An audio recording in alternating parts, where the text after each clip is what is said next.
Hey, how's it going everyone? This is William here. In today's video, there's some more information about the GFX100S that I do want to talk about, some clarifications, and I also got some things to cover on the Canon Rumors website. So let's go ahead, get right into it.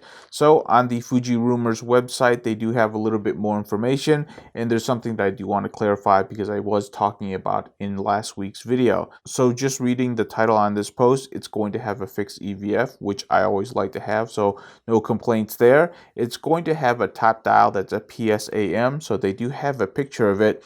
Now, I don't know if this is the specific one, but I do like how it's laid out. I've always said on my videos that I always want custom buttons on my dials because you never really know how a photographer or a videographer is going to use that camera body, and just having it towards a C1 through C4 means that you can customize it and tailor it to your needs. I know that a lot of Fujifilm users like the retro feel of the camera bodies, but I feel like this is a really good compromise between retro feel and just having a lot of modern utilities that we kind of come to expect from camera bodies. For those of us who have to work very quickly or have very limited time, it's just nice to have that convenience to be able to customize our camera bodies specifically to our needs and then just really run and gun with it. Now, in terms of not having a D-pad, that is kind of a bummer. I always like to have D-pads because those D-pads are basically custom buttons that I can configure. I usually have it for something like white balance and ISO or whatever I can't fit into any of the dials that are already on the camera. So missing that is going to be kind of a bummer, but we'll see how it goes. There is no humpback, so they did provide us a picture, Fuji Rumors that is, so they have managed to shrink down the camera where they didn't need that hump, so that's actually a really good thing. And if we scroll down a little bit more, they say they will have a top LCD.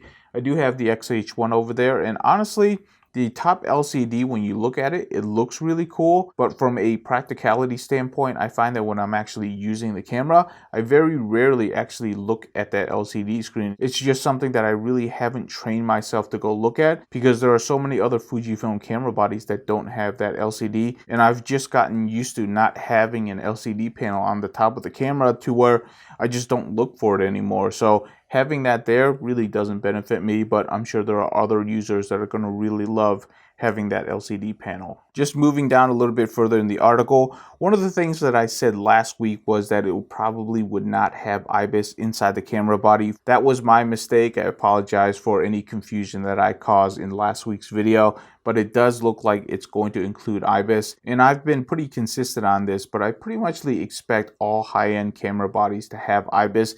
It's kind of just one of those core features that really expand the utility of that camera, and it's to the point where I just expect it in all high-end camera bodies. So I am really glad that they have found a way to include IBIS into this camera, and hopefully they're going to have some really great video features to go along with that IBIS to really expand that utility of that camera body, because while I've seen a lot of specs from the photography side, I really haven't seen anything in terms of specs from the video side. So from that standpoint, I'm really eagerly waiting to see what type of video specs that will be coming out. And it could really go both ways. It could be really great, or it could be very minimalistic, because you don't really know with such a high megapixel camera what they can include in terms of video features. But hopefully they do actually include some great video features to really take advantage of that medium format sensor. All right, so let's go ahead and move on to the Canon Rumors. So something that I am also looking forward to is seeing what kind of camera bodies that Canon is coming out with.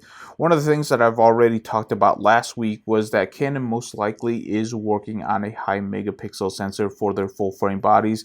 They've already got really nice RF glass that can probably support up to 100 megapixels easily. So this rumor right here, in which there's an RF body with twice the megapixels of the R5, like I said, not anything surprising. Haven't really seen many rumors of it, so we really don't know what to expect from that. But it's something to keep an eye on, because as Fujifilm continues to roll out more cameras with 100 megapixels, they're going to have to answer eventually. And I would also expect Sony and Nikon to have something similar. We've already seen Sony come out with 60 megapixel camera bodies, so them pushing the limits into the higher 70s, 80s, or 90s is something to be expected. They are going to be coming out with crop sensor RF bodies, which I'm kind of with everybody else. Having that large RF mount to support a small crop sensor, it doesn't seem to make sense from a consumer standpoint, but I'm sure it saves Canon a lot of money and also a lot of R&D expense, not having to come out with a new mount, and also a set of lenses that are only going to be good for crop sensor bodies. It looks like there are going to be 2 new entry-level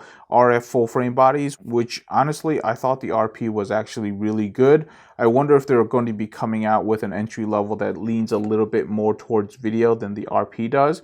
That would be something that would be very interesting. There's also a possibility that there might be an entry level one with IBIS. That would also be very interesting. But it's just very interesting to see that they're developing 2 entry level ones at the same time. We'll see what comes of it. And then finally, the last thing that I want to cover before they actually talk about cinema cameras, which is they're going to be releasing their flagship, which is the R1, which is the large big body frame cameras for professionals. The only reason why I mention this and I keep track of it is because that flagship camera body will most likely have the latest generation of technology that Canon has, and that technology will eventually filter down to their lower cost camera bodies. So I do pay attention to that camera body just from that aspect. But that's all of the news that I wanted to cover this week. January can be very interesting because CES is going on right now, so there might be other things that are announced that might be interesting in the camera world. So I'm definitely going to be looking around to see if there's other news out there that I'll be covering. Anyhow, that's all I have for this week. Thank you so much for watching. I hope you're safe out there, and I'll see you in the next video.